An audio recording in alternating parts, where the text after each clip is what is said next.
Welcome back to Atlanta Diaries. I'm your host Enma Popley. Thank you for joining me. In Atlanta Diaries, we celebrate unique and inspiring stories of breakthrough women to help future generations create their own.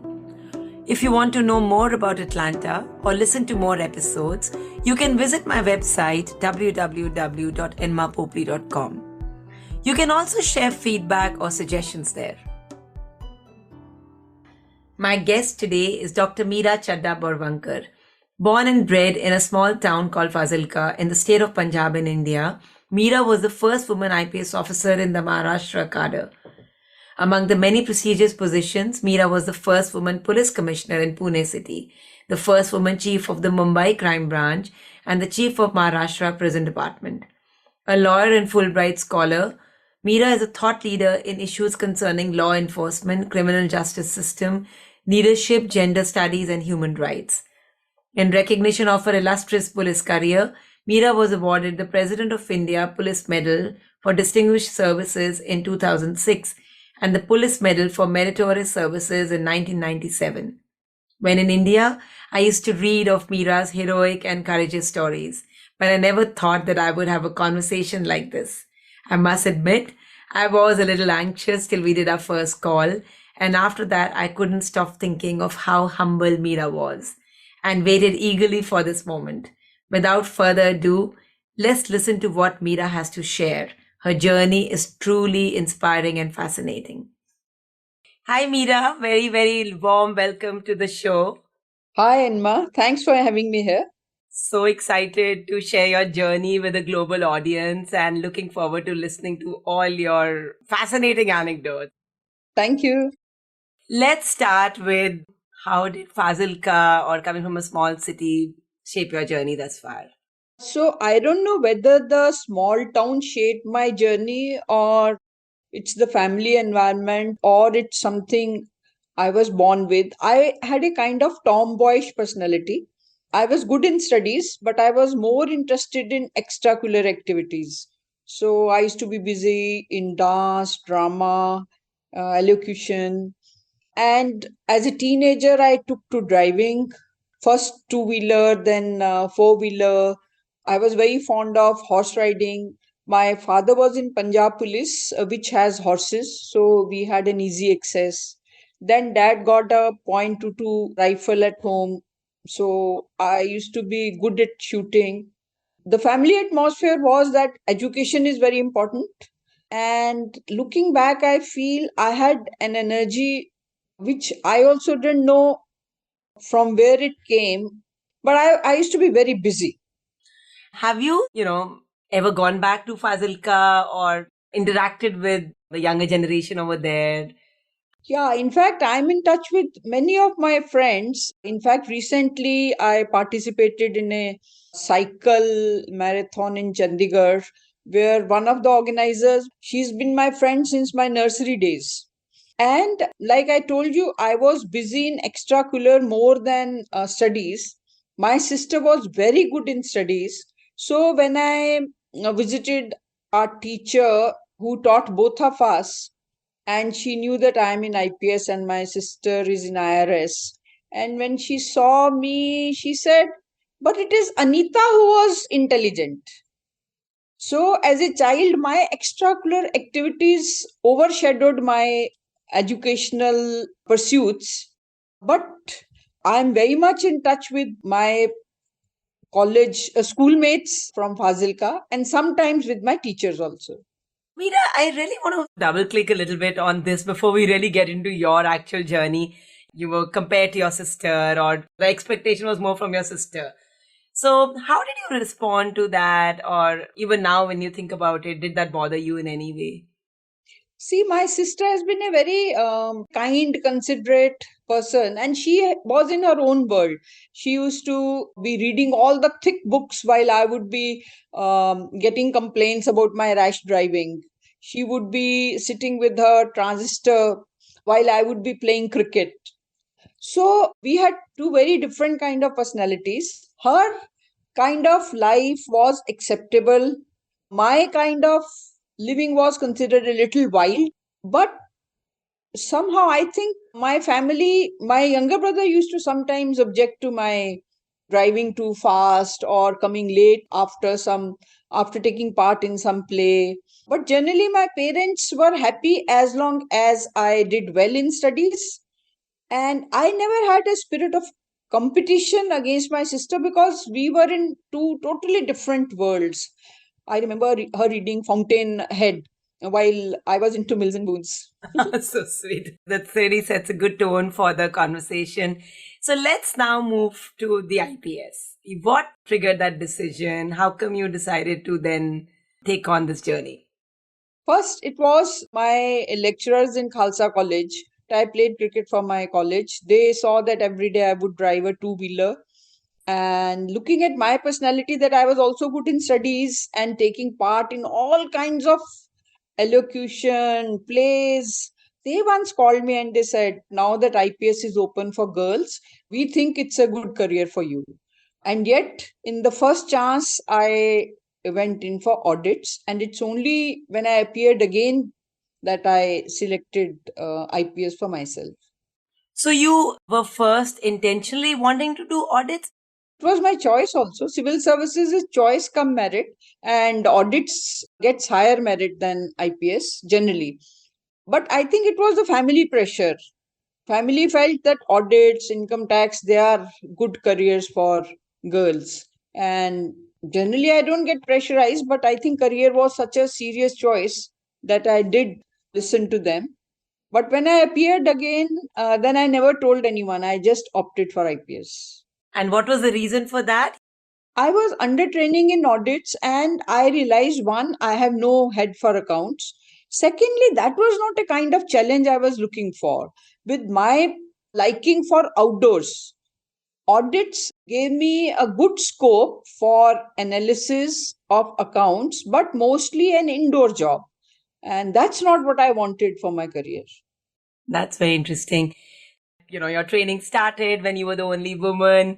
There were 70 men and you were the only lady over there.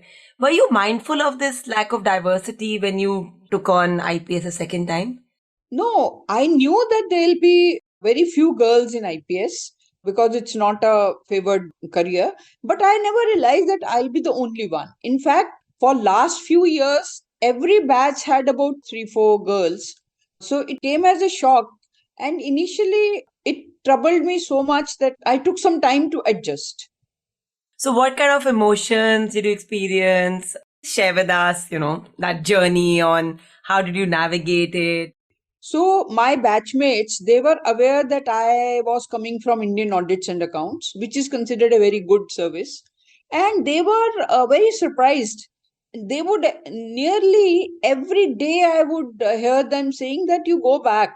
This is not a career for you. You're all alone, and spending another 40 years of your life in a career where there will be hardly any women. So they felt I have made a wrong choice and they felt they were advising me in good faith. But having tasted what audits was like, I had absolutely no intention to go back. So, like every batch, some boys were tolerant, some were very outspoken, and they would try to dishearten me, discourage me. They also felt, that their privacy was lost because of this one female. They felt they were not able to enjoy life, which I didn't agree with them at all. I thought, I mean, like, they just can't expect me to go back, and I would outright ignore them. These boys, they didn't like my presence. While I understand and appreciate you're saying you ignored them, but it takes a lot of mental strength to do that, right? So, was there anybody who was your go to person, or what gave you that mental strength to ignore all these not so polite? Yeah, I felt the faculty was not hostile to me. In fact, there was an episode when I don't know which of my batchmates decided to trouble me so much that they would play a song. That time there was a very hit song by Kishore Kumar, Pag Gunguru Bandh Meera Nachi Re. My God. And yeah, they would play it at night when I would be all alone in a huge officers' mess of Indian Police Service in National Police Academy, Hyderabad. So I'm eating all alone. I'm the only lady, and then suddenly this record would start playing. Then I thought, since it's troubling me so much, I went to the joint director. He said, well, just ignore it, take it in your stride. And after a few days, since it continued to trouble me, I went to the other joint director, who, by the way, had a working wife. She was a teacher, Mrs. Luthra. He said, oh, that's troubling you. That record shall not be there in the officers' mess anymore. And that record was removed. I felt so good, but nobody ever admitted who was the one who was regularly playing that record. None of the boys even raised any objection to where that record has disappeared. So I would say that having once chosen a wrong career, I had no intention to look back or to ignore the career which I had now consciously taken up. And I thought men may not like the presence of women, and that they don't even deserve my well wrath. I just have to carry on. So I don't even remember as a young girl whether I had any self talk, which I resorted to later. I just went on. I think youth has its own energy. That's an amazing perspective. Yeah, that makes sense. So, what were your biggest challenges early on and then later on? Having selected a career, you want to be part of the department, part of the police force. So, how to integrate with the police department was a challenge. Learning Marathi language, because I'm from Punjab, and all paperwork, all documentation in Maharashtra police is in Marathi. That was a challenge. And then I slowly picked up investigation, registration of crime, but conducting physical raids, like we conduct raids against gambling, illicit liquor, on prostitution dens and all. I had my self doubts about my capacity to lead police teams. I have realized one thing: I tend to do things slowly, I don't jump. I have come across many officers who are faster in speed, but my style of working is that learn slowly and then act. And once I gained confidence about conducting these raids, then there was no looking back. Hmm. So, how did that confidence come? Like, besides learning the ropes, did you also, have conversation with your seniors on you want to take it on, or how did you address those actual challenges? No, actually, my trainee SP was not very keen. He used to be very happy if I would sit with his wife. And he was a kind hearted man. It's not that he was trying to trouble me, but he had his own doubts about the presence of women officers, their need. I mean, like whether we are really needed in police. So he didn't encourage me to take part in raids. But I thought that if I don't conduct raids and if I don't lead police teams, if I don't lead police operations, then it means I am not fit to be in police. So it was my own choice. In fact, I would have led a very comfortable life in, say, CID crime and not be a police leader on the field. I thought I can do it, but I learned it slowly and then jumped into it. Hmm. So, you first said that you came from Punjab to Maharashtra, right? Huge difference even in culture. Like, I myself am from Chandigarh and I've lived in Bombay for 10 years. There's a difference in culture, completely different environment. How did you, command that respect amongst your junior officers? Like, one thing is to help the seniors to understand that, you want to do more and you're not happy with a cushy job. But the other thing is to even get the respect from the people down the line. See, I was not aware at that time that I have to earn the respect of either juniors or seniors. I was aware of the fact that I am serious about my career. And because I took it seriously to learn how to conduct police operations and how to register police cases, criminal cases, and investigate them, slowly I realized that the staff, which was initially not cooperating, then had doubts, and then they started accepting me because they realized I am serious about my job. So, without my consciously trying to earn their respect, by the very fact that I was taking my job seriously. I was a serious learner. I was not here just to spend time and enjoy an IPS officer's life. That plus very early in life, I think they observed that I'm absolutely honest. I don't take money. I'm not into any other kind of dishonesty. So I think that helped me a lot in earning the respect of senior, juniors, and citizens. In India, they respect honest officials, honest civil servants, and honest police officers. And very early in my career, I think I earned their respect because of this one factor, complete integrity. Hmm. Let's shift gears a little bit and maybe just even backtrack. Were there any naysayers in your journey who told you that हमने तो बोला था this is not the right plan or this is not the right choice? You also said that even though your father's from the police, but even he discouraged you to go into IPS and say with audits. So did you face any kind of naysayers and therefore your journey? My father was a protective patriarch who felt that his delicate daughter will not be able to cope with the night rounds, face the dacoits, face public disorder, violent mobs. But later on, I think slowly he reconciled. And when I got my first police medal, he was very happy. He attended that function. Naysayer means I met so many of them that it's difficult to count, from constable to the inspector to the IPS officer to the DGs. Some well meaning naysayers and some had serious doubts. Any stories, any anecdotes come to your mind on what you experienced and then how did you cope with it or deal with them? So I remember I was ASP in Nasik, then I did Kolhapur, and when I went to Mumbai on my first posting, a very well meaning commissioner looked at me and he said, "How will you do night rounds? You are not safe." I had been doing night rounds like anything. Actually, as I told you, I love outdoor life.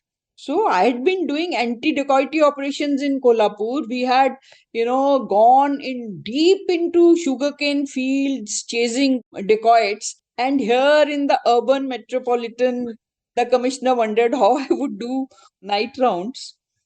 When I visualize that whole scene, you were literally in the playground of, like you're saying, gangsters and dacoitry and terrorist attacks and everything else. So, was there never any fear for your own personal safety or just overall? Like, there was no fear? I don't know. I've been asked this many a times. I have also thought about it. Somehow I never felt scared. I would love these challenges. In fact, what happened once was I was on a night round in Mumbai and we used to chase cars which would carry illicit liquor from Thane to Mumbai. And once while chasing these criminals, we literally crossed over in an ambassador car from a road divider. Wow. But the challenge that these people have the guts that they know it's a police car with its beacon, with its light, and yet they are not stopping. I felt absolutely aghast. I felt that they must be taught a lesson. So, no, I thought about it. I never felt scared or afraid. Was your team ever protective about you, given that you were the only woman? Maybe initially, but I don't think later on. In fact, I'll tell you one incident when I was Joint Commissioner Crime in Mumbai, and we came to know that there was a one particular gang had imported arm and ammunition. So when we went there, it was in New Mumbai, and my jurisdiction was basically only Mumbai. But this information was so important, and I used to be careful about one thing. I would always wear my uniform, though crime branch officers don't wear uniform. At the middle of the night, we had to open a container and dig out the arms and ammunition. And though our team was very small, we hadn't called other units. And 6, 7 of us, they were about in the Nawashiva port of New Mumbai. There were about 100 porters watching us. and we were taking out small weapons like revolvers and the ammunition. Even then, I don't remember my team feeling protective about me. I felt protective about them. But one thing, I always wear my uniform, and in India, they respect your uniform. And secondly, yes, we had our own weapons with us so that nobody could take any chance. But I felt I am the senior most officer and I lead. Hmm. What's probably the biggest risk you've taken in this journey? See, I do my homework, one, and I take proper precaution. I am very selective about my teams, and I always ensure that I have half the team which is very good in physical encounters and half the team which is very good in documentation. All this I learned as a young police officer, and once into an operation, I never felt risk. But now that you're talking, I'll tell you that once when I was DCP Zone 4, there was a terrorist attack and they killed one traffic officer, sub inspector, and two constables. And in the evening, we got an information that these suspected terrorists are hiding in Top Hill area. And this was early 90s. And we asked for bulletproof jackets, which were there only in the crime branch. And I was not in crime branch, I was the deputy commissioner of Zone 4. Now, my staff told me, and so did the crime branch officers, that it will take 40 minutes for the bulletproof jackets to reach us. And my ACP was getting very jittery. He said, otherwise, those guys will escape if we wait for the bulletproof jackets. So we reached in Top Hill, and I was leading the team, and I knocked at the door. And that's one time when I thought of my son. That time I had only one child. I thought of my son and I knew it is foolish. But I don't know what happened. That ACP getting jittery, this feeling that the terrorists will go away. And the door opened.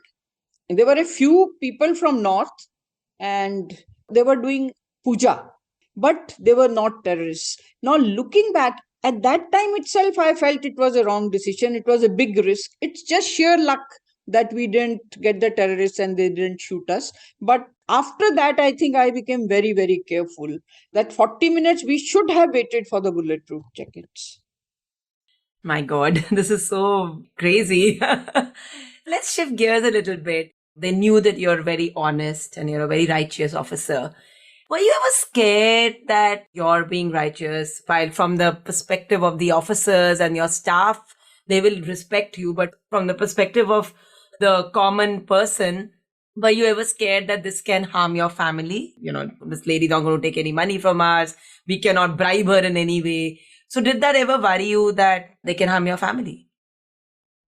So, as Joint Commissioner, I was happy that my children decided to stay back in Pune and I was in Mumbai.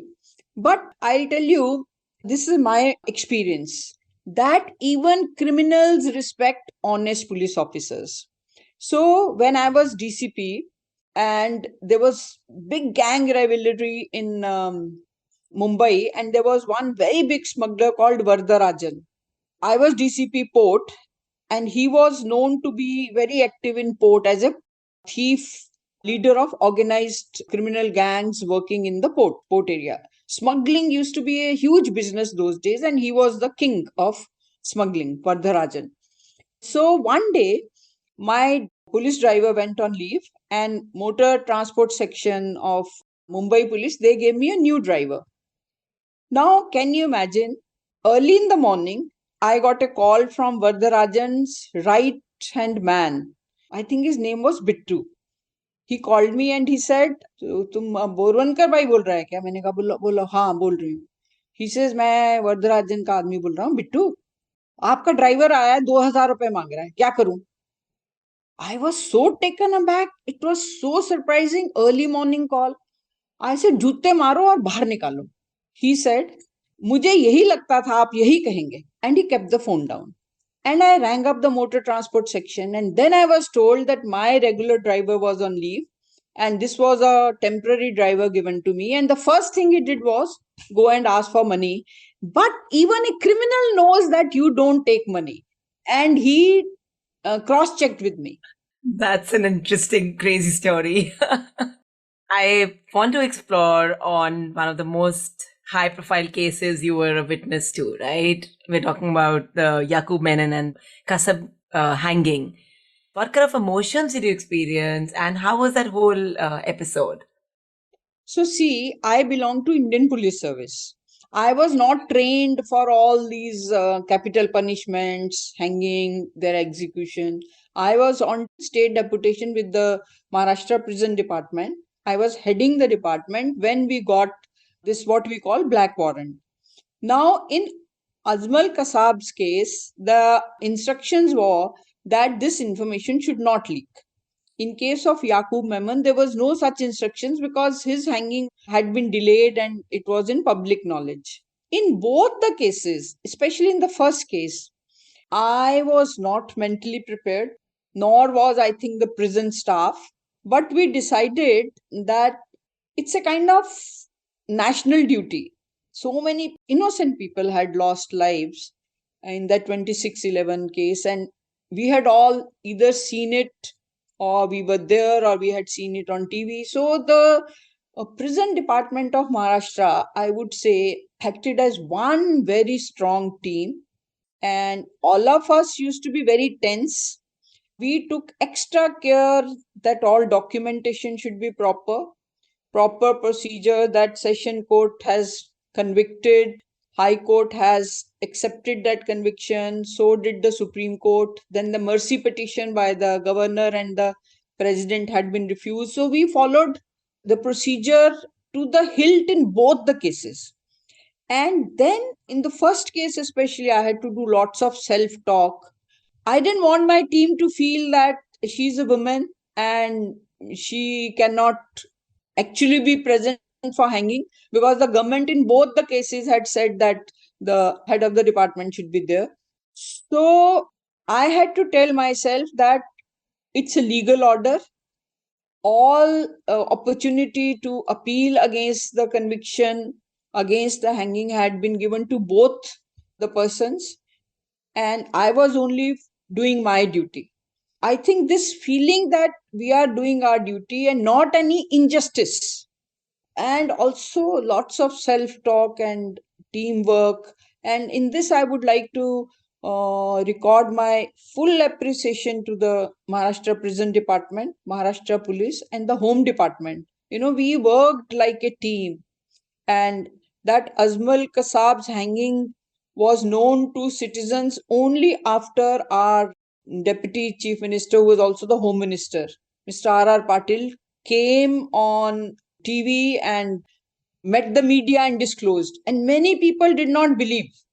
They thought Kasab had died earlier, or this is a lie, because they couldn't believe that government can keep it so secret. So it was an absolute teamwork. I remember that I was in Bombay at that time. Did you ever get overwhelmed, or did you ever break down? Maybe not at that time, but later after any incident of this kind, especially, or maybe some of the sex scandal cases which you unraveled? Yeah, I would get overwhelmed in such situations. Like this raid, which I told you, that when we came across, we found so many revolvers, pistols, and in the middle of the night, my team, six, seven of us, about 100 porters standing and watching us. This Jalgaon sex scandal when girls would cry, both these hangings. But I think one thing which has helped me is I identified that I'm feeling stressed, I'm overwhelmed. So then I observe long silence. Just become very quiet. I hide myself with my family, and then only slowly I emerge. So this has helped me by identifying the fact that I am feeling overwhelmed, I am feeling stressed. So I go into deep silence and into the family. Thank you for sharing that. That's a lesson which I think sort of gets transferred to any environment, what you're saying, right? That, be self aware of what you're experiencing and then deal with it rather than avoiding it or ignoring the feeling or the emotion. Love to talk a little bit about your mentorship journey. Like, who do you go to for guidance? One regret I have is that I didn't look for a mentor. in 80s and 90s, this was not a very popular concept. So I didn't look for a concept, and I learned by trial and error. And that's why I want to share. And many a times I talk to the young girls, because I feel what I learned through trial and error, maybe they can learn from my journey, and maybe their trial can be a little smoother. I used to look at my sister. She is a very tough officer from the Indian Revenue Service, and she has two daughters. And she used to balance it very well, the home front and the office front.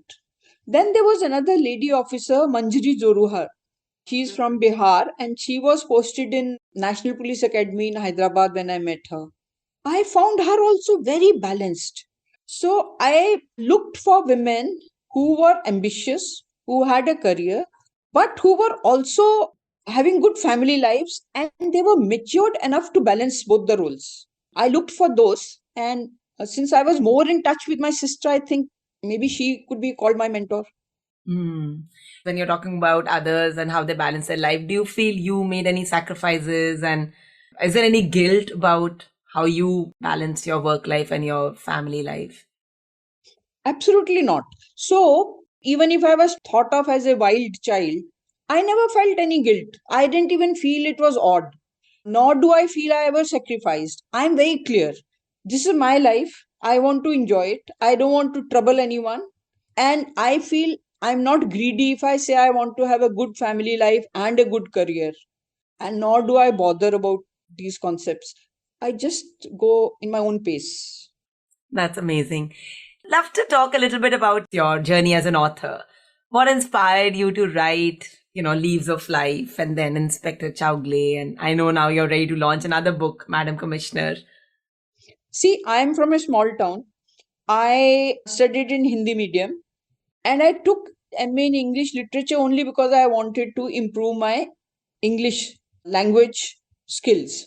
And then I was also the editor of the English section of the magazine of my college. And interestingly, in that, the editorial which I wrote was that why girls think that marriage is the end all. Why can't they think of beyond marriage? And I was so young, I didn't even know what marriage means.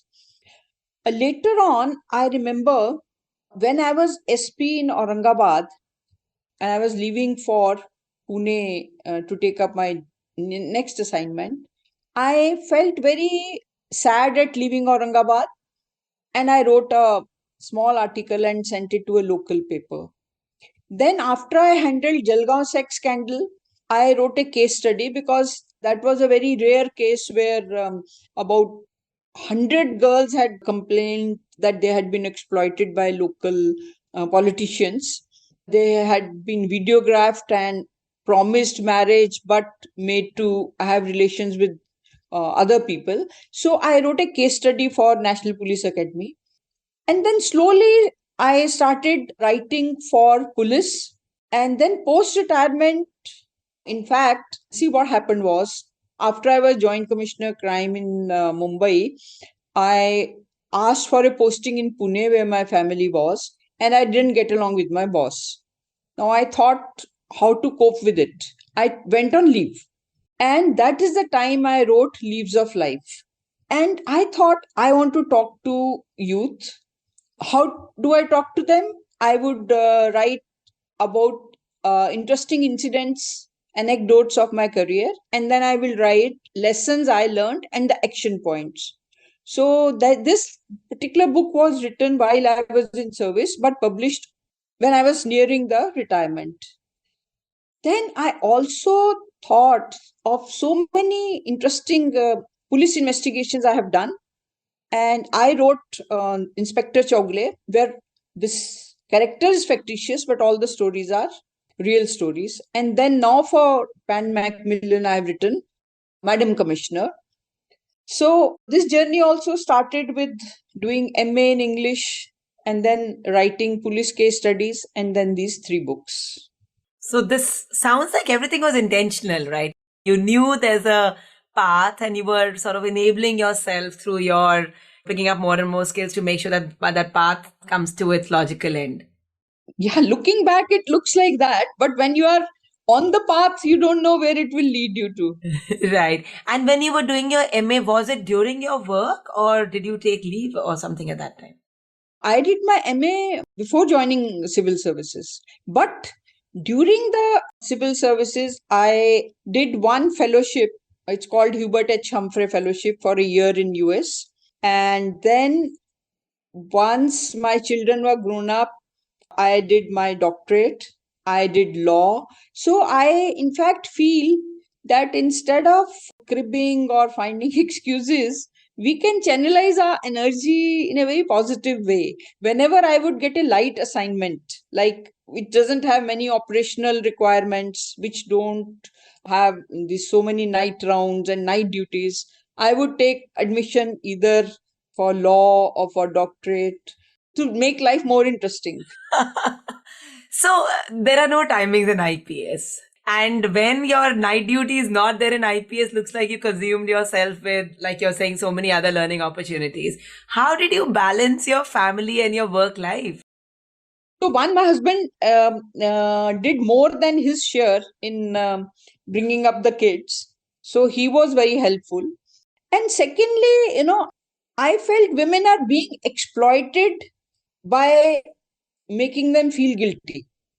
So, I was very aware of this concept of working women being made guilty. I had seen generation like my mother. My mother was a teacher before her marriage. She quit after her marriage. Then there was a generation of women which accepted career but did not marry.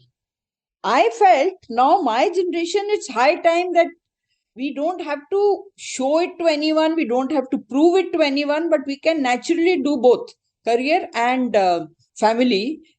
And in that, I must say that my husband was very supportive about bringing up the kids. He had his doubts about my career, but when it came to bringing up the kids, he's been a big, big help. And also, I feel we just should not get into either this I sacrifice it so much for my life or I'm feeling guilty. Just being natural helped me. Being your authentic self. Yeah. Do you think, you're being a woman and, the kind of diversity you brought to the police force was important or was different and women in general add a different kind of a value to the police force? Absolutely. See, men and women have, in most of the cases, different working styles.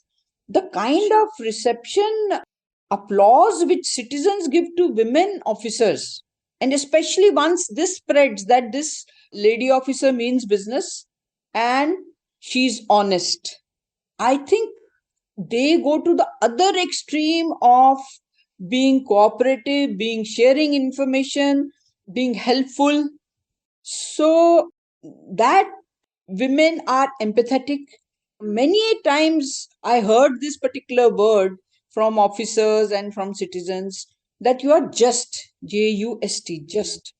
So maybe we are by nature more just, we mean business. It's not that just because we are compassionate and we are empathetic that we are not target oriented. I think women officers, women managers can balance compassion with task orientation. That's an amazing perspective. This has been so lovely, Miyaji. Before I started Atlanta Diaries, I think I shared with you the other day as well that I did a little global survey where I spoke to around 300 women. And the whole objective of the survey was to understand from them what kind of challenges they go through, because I also coach a lot of women leaders or women aspiring leaders. And a lot of interesting and consistent themes came out of it.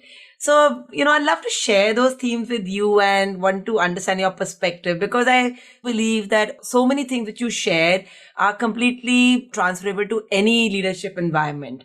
For example, women said that, women have to prove their point, whereas men have to simply state it. What do you think about it? Did you experience something like this in any way? Any anecdotes around it? Initially, yes, I definitely had to prove that I mean business, that I'm serious about this job. But once I was able to convey this message, then I could relax and be myself. But initially, yes, I can tell you one instance. Somehow I think one, this doesn't come naturally to me to be fearful. And secondly, if somebody challenges me, I really enjoy. So as a young officer, I was posted to Kolhapur and I started all these police raids, operations because I just loved them. And then one day I was told that there is a big gambling den in Chandigarh and that no officer has been able to raid it successfully. Now, this was just the kind of trap I would fall into. I said, oh, really? Why? We also don't know why nobody's been able to, but this is the fact. So I collected all the information, and those days there were not too many private vehicles, so we hired a Maruti van. I said, since Chandigarh is about 70-80 kilometers from Kolhapur, we will not take police vehicle. We will go in this Maruti car and we will not wear uniform. One of the rare instances where I decided not to wear uniform. I went in salwar kameez, my staff also in civil clothes, and we reached Chandigarh late in the evening. And since I thought I am the senior most officer, I must lead. So I knocked at the door of that den. It was an old bungalow in heavily forested Chandigarh area. As I knocked, a guy in front of me opened the door, broke a bottle on a table, and with sharp edges of the bottle, he just jumped and came on me. I'm very fitness conscious. I just went on one side. That guy tumbled and fell down. And we found in that gambling den, and it's late 80s, 1980s, 57,000 cash. And next day, Kolhapur newspaper gave headlines. Lady officer raids a gambling den and she collects 57,000 cash. Male officers raid a gambling den, cannot even seize rupees 57. Wow. So it was a learning lesson for me.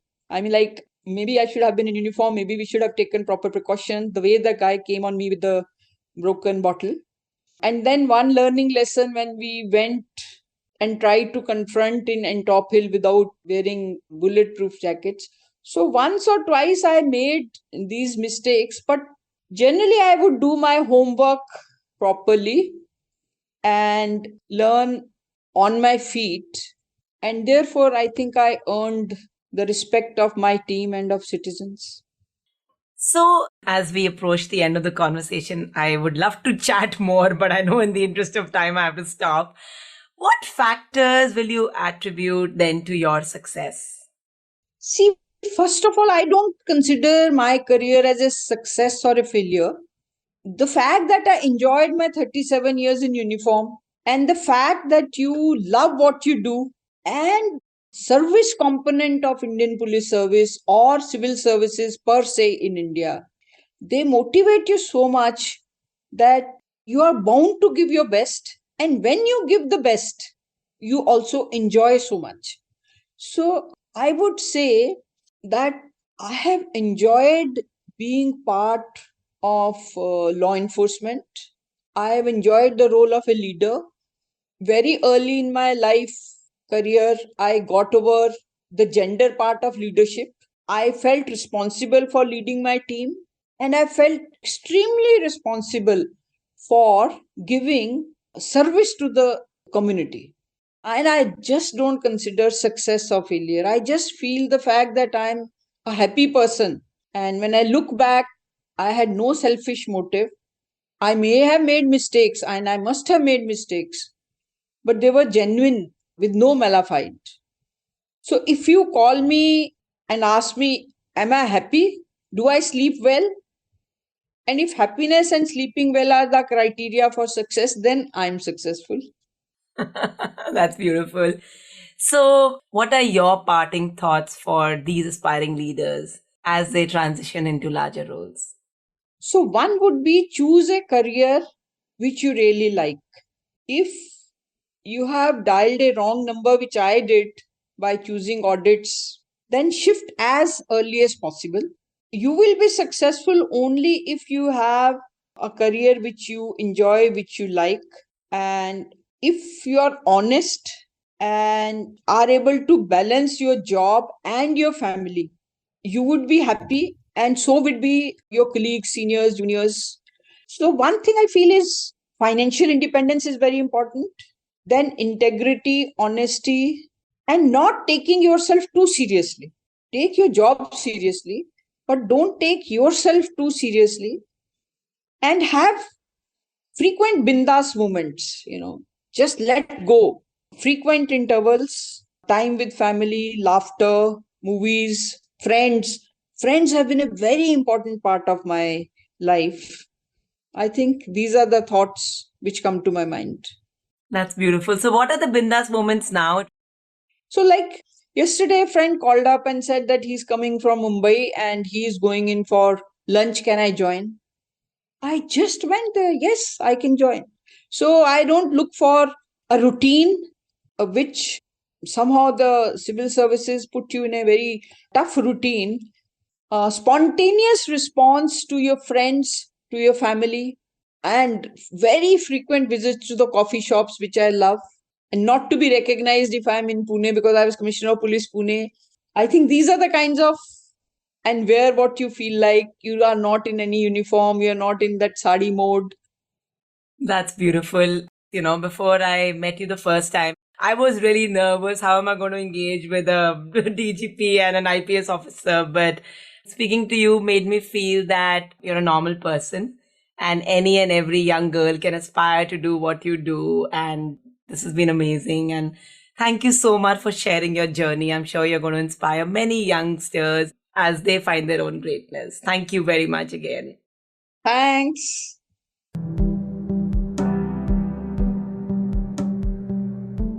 Thank you very much for listening. All my guests have brought their most vulnerable selves on Atlanta Diaries.